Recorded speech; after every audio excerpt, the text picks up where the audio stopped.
All right, we're back, and thanks for staying with us. It's still Crossfire with DAPO and ISHIOMA. We have Kive Kokori in the studio and Daniel Akinami, and we have been, really discussing about Nigeria. Gentlemen, let's quickly talk. It's a very unfortunate. It's Feedback Friday. Yeah. Budget padding. What is padding? Because you know one thing about our country. It's very, very great country in Nigeria. At every material point in time, we have something really very dramatic happening in the course of our democracy. In fact, I'm loving it. Do you know why we are coping with the economic situation and all of that? It's because there are so many things to amuse you. You will, except you just want to kill yourself. And I cannot come and kill myself and die. So I have decided, to just play along. And that's what many of us seems to be doing. Now, we have a very classical case of the budget scandal, vis-a-vis budget padding, and the involvement of the head of the House of Representatives. And it's so unfortunate. That's Brother Dogara we are talking about. Brother Dogara needs to come and tell Nigerians that this didn't happen. You see, because you have again, he has again, let me put, hold on. With the level of, he has again, evidence yes, no, he has again, Honorable Jibrin has he has again the chances of young Nigerians being in governance. Because as far as I'm concerned, it's one of the youthful faces we have in that, around today as the number 5 person of this country, as it were. We still have the problem at the upper chamber that is still unresolved. The attempt of the presidency to take Muhammadu out, trying to see how they can still work with Buki Saraki, knowing fully well that the moment you take Buki out, you cannot possibly put a PDP to be heading your whatever. So Ike is going out. So if all the attempts that APC is making now to see if Saraki survives as the Senate president, it still keeps PDP as the deputy, president of the Senate. And that is very unconstitutional. It is only in Buhari's administration that you are witnessing that in the how many years of our democracy. Do you understand? Now, budget padding. And we have information out there that is not happening for the first time. This has started since 1999. Budget has always been padded. Somebody came out to say, one of the House rep member came out to say, at a point in time in one of the plenary sessions, that they said, we will not pad budget this time. Can you beat that in our democracy? Budget padding in simple English is fraud. And budget padding doesn't only happen in the legislature, it also happens in the executive. The thing is, it's simple. You have a budget. Budget is supposed to be estimates, right? So what they do is they increase the amount that a project, for example, is supposed to cost. Yeah? They add more money to it. So that's the padding, right? When it leaves the executive, they take it, the president presents it at the legislature. Remember, the legislature looks at it and they pass it to the committee. Yeah? At that committee level, because unfortunately, Nigeria reached a stage where we now started giving legislators constituency projects. We talked about the constituency project. It might be an idea that may make sense. It doesn't make sense. No, listen. In a same, it does not make sense. They are legislators. Listen. They should make laws. Listen to me. Okay. Let me finish. In a sane society, what they are trying to do is that they are trying to say that in every what is it called, senatorial district or locality, especially where you work, there might be a project that is required. Yeah. So what the legislators are supposed to do is to recommend, to say in this senatorial district or this my area, we need a borehole in this area. We need 10 boreholes or something. And then the executive puts that into the budget. But what now happens is that it's the legislators who put these projects into the budget. And when the project is put into the budget, they allocate the money. When they allocate the money, these projects are supposed to be executed by the executive, right? The ministries and the MDAs. Okay. What now happens is that because these legislators, most of them have, what is it called? What do they call it again? They are... Allocations? No, this thing they do with monitoring ministries and what do they call it? The oversight function. They use that oversight function as a way to blackmail the executive, the ministers, the heads of MDAs, to pass their budget. You understand? Okay. So because of that, they have to get favors from those guys. So they pad the budget with their constituency projects, and rather than the executive executing those things and having, open bid, they will give these projects to their companies or their cronies, and then they give the monies to them, and they don't execute the projects. So this thing it's a long process. Wow. It's not just the executive. It's a collaboration between the legislature and the executive to steal money from the Nigerian people. Let's just say the civil servants. And it's unfortunate that up till today, and I keep saying it, a country's leadership is a reflection of its people. Nigerians are the ones who allow these things to happen. Because these legislators that are there, that's where nobody has been recalled up till tomorrow. Yes. You see, the Nigerian people are not... Our structure we don't have the education. Totally wrong. We don't have the education. We don't have the resources. How about in Lagos that we have the education? Have you called back any Lagos legislator? Mr. Kive, remember Nigerians even took to Abuja. People slept outside protesting. The people said no, Saraki must go. That this is a how many disgrace. People? If 1 million people, if 1 million people should go to the National Assembly today, will Saraki not live there? Let me remind you, Occupy Lagos. Can you remember? And even the Occupy, various parts of the country protesting the subsidy regime back then. What happened? Nigerians what happened? Exactly. We were bringing the likes of the BANJO and the likes of them. Nice. All of them were coming to entertain us because it was beyond. It was boring. This has beyond gone the Occupy National Assembly movement. We need to sensitize our people before 2019 election comes. We're getting to a level in our political history that we must begin to identify and separate individuals from the platforms sponsoring them for election. How can you do that? Now, it's constitutional. Every party, no individual can run for any elected position except you are running under a political platform. Now, we need to shine our eyes. Okay? If any major party, either APC or PDP, is sponsoring somebody that you know is a criminal, people need to resist such an individual and not do a mass movement voting as we've been doing since 1999. A lot of people come out to vote for only president and governor. And they are suffering. 1,000 naira will make a whole world of difference. So just go and print or to vote for somebody. We need to sensitize our people because that is where we can actually get the change. Who is going to do that? And now, who is going to do that? Part of the ways. We give you an assignment, advise Nigerians, how will this be done? And tell us, you want me to go and occupy somewhere, and you want to give me 1,000 naira every day, or 2,000 naira every day, I'm going to go. If there's no incitement, if you're not going to give me anything, you want me to go and occupy where? When I can be somewhere making money, when I can be somewhere else trying to do one small business or the other to put food on my table. If you want to engage me, pay me. That's why I said, you know what I'm trying to say is that the reaction to this problem doesn't necessarily have to be by protest. There are several platforms on shows, on the political programs. We need to enlighten our people.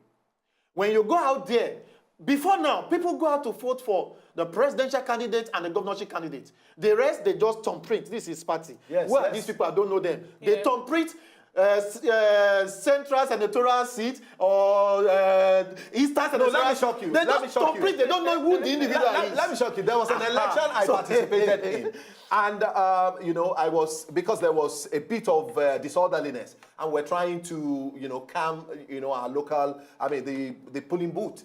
And so we were there, and these women, old women, came. Apparently, the day before, they've all gone to the market areas, and they've given them money to come and vote. So at a point in time, I was asking the mama was saying, so I just asked, I said, Mama, I meant to vote for.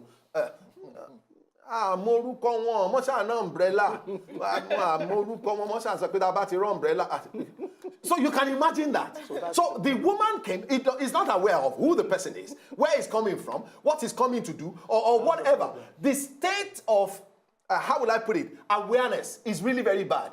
And who will sponsor a national awareness campaign? And the person will not play politics.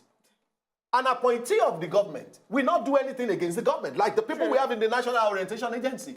They will not tell Nigerians the truth. They will do what government wants. So the truth is just that our politics need to grow. I don't think we are growing. Anyway, somebody says, okay, we are not where we used to be, but we are not where we are going. That is English. The truth is that the people who vote, many of us, the last election, myself and ISHIOMA were in the studio analyzing politics. We didn't vote. Because I didn't even get my card. But that's why I said, that's why I said a country's leadership is a reflection of its people. Let's take a small sample. Okay. If we want to follow your theory, which does make sense. But let's take a small sample of elitist areas. Look at areas like Etiosa, Iru, Victoria Island, and all those places. Even when elections are done in those places, how many of the elites, people like you and I, that understand, that are intelligent enough to decipher between a right candidate and a wrong candidate, how many of us go out to vote? It's usually those area boys. That will come and people cast that the are vote. termed area boys that goes to vote. So that's why I say Nigerians ourselves, we are part of. We are giving up on the system. You understand? We are giving up on the system. I think it's not a kind of hopeless situation. Okay. What we need to do, we need to. No, I don't want us to lose focus because of time. What should happen to Dogara? Yes, let me just quickly say this, yes. that they've called it all sorts of names, either extraction or padding. Wherever it is a big, massive fraud going on. Having all the evidence. The National Assembly for years. But where we are right now, and I'm sure that's where people are really concerned, is the fact that APC intervened and they sent a letter to Abdulmuminu Jibrin to desist from making further comments or granting a statement or interview. Yeah. So, and what that portends is the fact that the same scenario is playing out, that they want to do it like family affair and everything will die down. But that's where we need to rise up. Jibrin and was say taken out no. as the head. No, Daniel. Jibrin was taken out as the head of the Appropriation Committee. And then we have this. That means Jibrin, if he wasn't removed... If he was not removed, we will not know the truth. This is just we will not know the truth. This is just a simple case of a thief telling on a thief. Because because this is the truth, yeah. While they are sharing the booty, they fell out. Nobody knew. Because they fell out.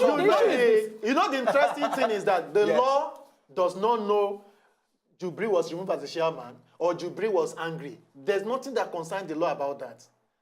What the law is after is Daniel, there is evidence. No, Daniel, they are playing on people commit crime. These people are playing on our intelligence. That is what the law is concerned about. They are playing on our intelligence. On the day this issue started, Jibrin came on the national television to tell us that I have discussed that the work is overwhelming.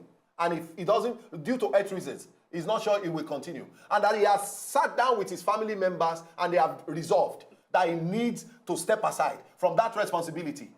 Secondly, Dogara was interviewed on a national television. He said, there is no problem and all of that. I spoke with him. We told him to step aside and all of that. Who is lying to who? Anyway, I'll take your response. We'll go on a short break. When we come back, we will concentrate and talk a little bit about security around Nigeria and particularly with focus on Lagos State. We'll be right back after this.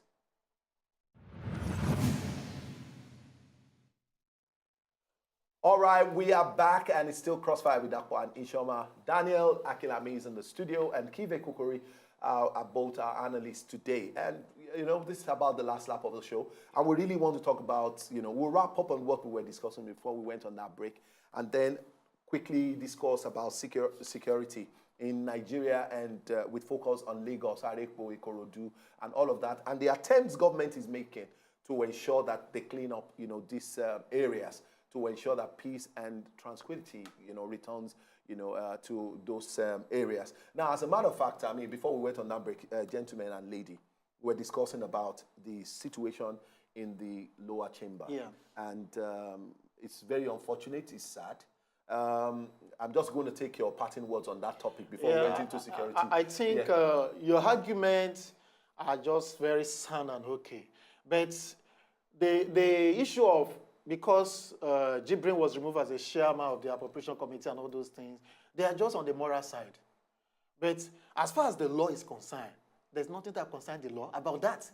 What the law is after is somebody commit crime and there's evidence to probe and prosecute the person. Correct. So, and I totally support the position of the law. On the position of the so law. Yeah. Whoever is spilling... Sorry, please. Are you indirectly saying Dogara must go? It must No, go. I'm just saying the law should take his The law should take his course. So whoever is guilty, Give it. Yes. take them to court and prosecute I've said them. it before, in a sane society, and I keep saying sane society because Until I don't believe there is a Nigerian punishment society, to a crime I don't believe committed. Nigerian Yeah. society is sane. I keep saying that in any sane society, I said it about Saraki the last time I was here. If people are accused of infractions and they There's do no not punishment. step down from their position for independent investigations, then that is not a country that is sane. Saraki is still sitting there. Dogara now is still there as the speaker. And they are doing everything We are not to make... we are not in a sane society. It's not a sane society. Anyway, let's move on now. Militancy, we apologize. We have information that a lot of people have been trying to reach us on the show to make their contribution, but so very unfortunate. We heard that the calls are dropping. I guess our technical team will probably look into that and see if we can still take 1 or 2 calls before we go today. Now, let's talk about militancy. You know, all right, let's take this call. I mean, hello, good morning. Hello, good morning. Good morning. Hello, good morning. Good morning. Genga for me, good. Oh, Benga, how are you today? I'm fine. All right, quickly, let's take your contribution. Oh, you know, I don't even understand these our people. We vote for them for the right things to do for us. But I don't even understand them. People are there dying for people are there dying for hunger. These are politicians. We don't understand them. We vote for them for peace, not for hunger. We are tired of this. Okay. People are no work, nothing. So what are we now saying? All right, thank you, Benga. We feel your pain. We don't only feel it, we share it. We share, we share your pain. I mean, really. Now, gentlemen, let's talk. Lagos has been under fire. Now, we don't even know where it's safe. The United States of America came up with 20 states out of 36 states in Nigeria where their citizens should not go. But we have Nigerians living there, and people are dying every day. Landlords and residents have since abandoned their houses in the Ikorodu, Ibolomu, area of Lagos State, and it's really very perturbing. Now, I mean, we had an opportunity to speak with the Inspector General of Police, Mr. Osheni, and he told us our men are on ground. They are on ground, and all of that. Next week, by the grace of God, we hope to bring him. Let him come and tell us that the guys are still on ground and that things are being done. Until early this week, when we have the Air Force bombardment, serious bombardment, and I saw a clip of it, really, and this one, they are fighting them from the area. Yeah. It's not a ground, they have these foot soldiers, and at the same time, they are finding... Let's But you know what happened, Ishoma? Sorry. Please. They ran away from Arepo and Ikorodu axis, And went and to they were Ondo located, State. they saw them in Badagry and in Ondo State. They are regrouping already. Let's take this call. Hello, okay. good morning. Hello, good morning. Hello. Hello, Austin. Good morning. Good morning, Austin. How are you? I'm fine, sir. All right. Well done. Let's take your comment. I'm Augustine Ebukete from Barega. Great. Good to have you on the show. Yeah. Please, we are tired of all this situation in this Nigeria. Please, there's no work, no food. And there's things that are happening in the area now. I know that is hunger. Please, let government do things good so that we can see work to do. Okay, Austin. Please. Anyway, Thank you, Austin. Nigeria will survive at all cost, and I've always loved the word "at all cost" because what I mean is that we need to do what we have to do to make Nigeria work, and all of that. Now, do you know what is the security. Do you know what is perturbing on the security issue in Lagos State? We seem to forget that we have armed robbery issues, which is on the increase. We've forgotten that we have the issue of kidnapping. Aside the militant base, the issue of kidnapping is intense. I'm not even talking about the elitists. I'm talking about everyday Nigerians. One chance buses here and there, or the abduction of little children. Let's not even forget the issue of rape, and ritualistic killings, even perpetrated by so-called churches in Lagos State. Let us not even forget the issue of the 1 million boys, which is still ongoing, and court clashes here and there. Now we're adding the issue of militancy kidnapping. And it's sad and unfortunate that most of our waterways are not even patrolled. So we are just, everybody's just looking at, oh, Ikorodu and the Iba axis, forgetting that, look, we have the Festac axis, we have the many other axes in Lagos State which have waterways, but also tomorrow could be susceptible to these militants to operate, since all eyes are on Ikorodu and Iba. But nobody is doing anything. Our policemen are standing probably around the Orili axis, collecting money from buses. Yeah, we still see that. I see that almost every day. Every day. Every day. I've said we have a systemic problem. First of all, this militancy and criminality. Let's quickly take this call, Kive. Sorry to interject you. Ibrahim, good morning. Hello, Ibrahim. Hello, good morning. Good morning, how are you?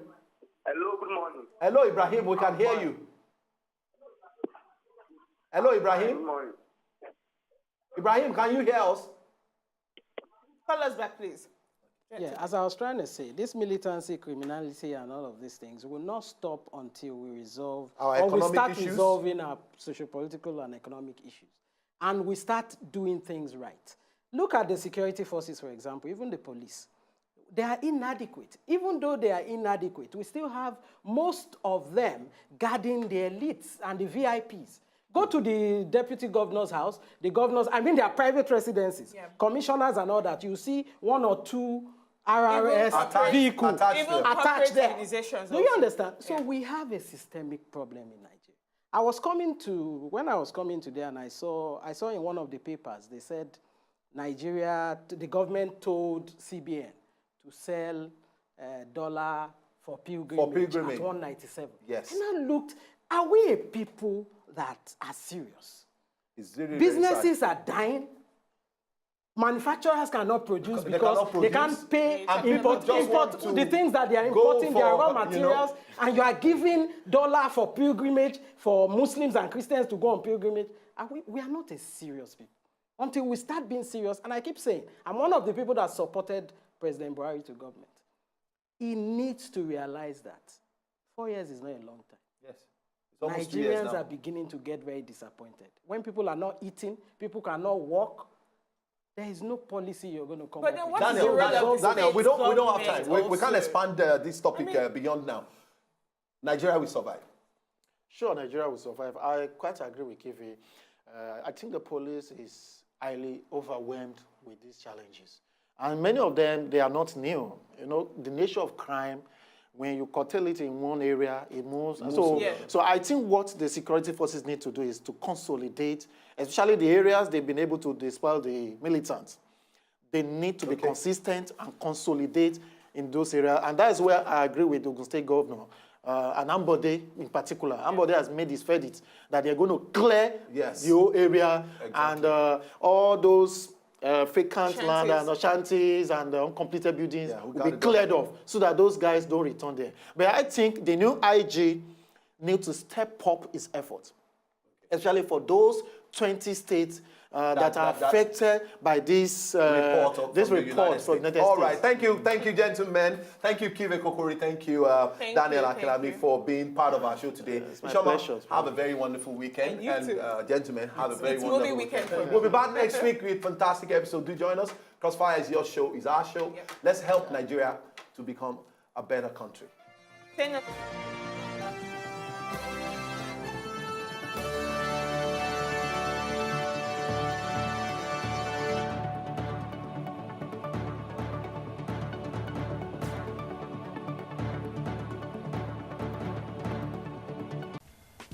To enjoy more of these our Ogbonge videos when you just watch, press this button to subscribe on top of our YouTube page. You go love am.